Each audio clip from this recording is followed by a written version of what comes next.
কি মেনু আছে আজকে? আজকে কিন্তু দু রকম মেনু রয়েছে। একটা হচ্ছে বড়ি দিয়ে শুক্তো হয়েছে, ডাঁটা, তারপরে কাঁচকলা, আলু দিয়ে।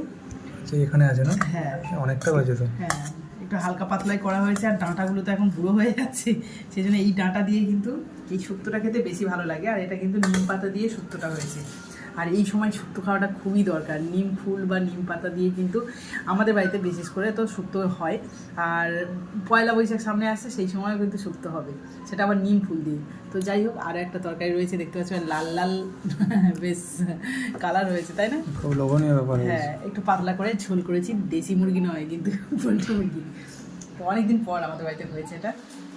এদিক ওদিক এত নিমন্ত্রণ বাড়ি খেয়েছি, তোমরা তো জানোই। তো সেই জন্য বাড়িতে তেমনভাবেই কিন্তু মাংস টাংস হচ্ছিল না। তো আজকে আমার ছেলে এত বায়না করলো যে মাংসই হয়েছে, অল্প করে নিয়ে এসেছিলো ওর জন্য, তাতে আমাদেরও হয়ে যাবে। তো প্রথমে শুক্তোটা দিয়েই খাই, দেখি শুক্তোটা কেমন হয়েছে। শুক্তোটা একটু তিতো তিতো, শুক্তোটা একটু তিতো তিতো হয়েছে। শুক্তো তিতোই খায়। একটু বেশি তিতো হয়েছে। আর এটা কি দেখতে পাচ্ছ, এটা কিন্তু বাড়ি বানানো বড়ি, মানে আমাদের বাড়ি নয়, এটা বাপের বাড়ি থেকে নিয়ে এসেছি। ভালোই লেগেছে।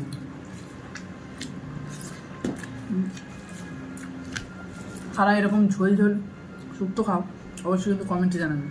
তো শুক্তো দিয়ে তো বেশ কিছুটা ভাত খেয়ে নিয়েছি, ভালোই লাগছিল। তো এবার খাবো মাংসের ঝোল। এই যে কুট্টুস লেগ পিসটা খেয়েছি, কিন্তু হাট তো খেতে পারেনি, তার জন্য কিন্তু আমার জন্য রেখে দিয়েছে কুট্টুস এই লেগ পিসটা।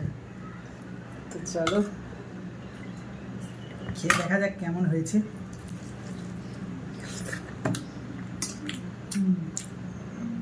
একদম সিম্পল, কিন্তু টেস্টটা ভালো লেগেছে।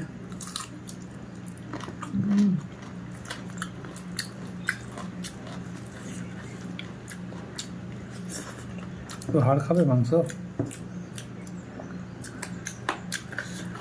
মাংসটা সিদ্ধ হয়েছে পছন্দ, মানে হাড়টা চিবালাম তো, তাদের বুঝতে পেরেছি। চলো এই ভাতগুলোও খেয়ে নিই।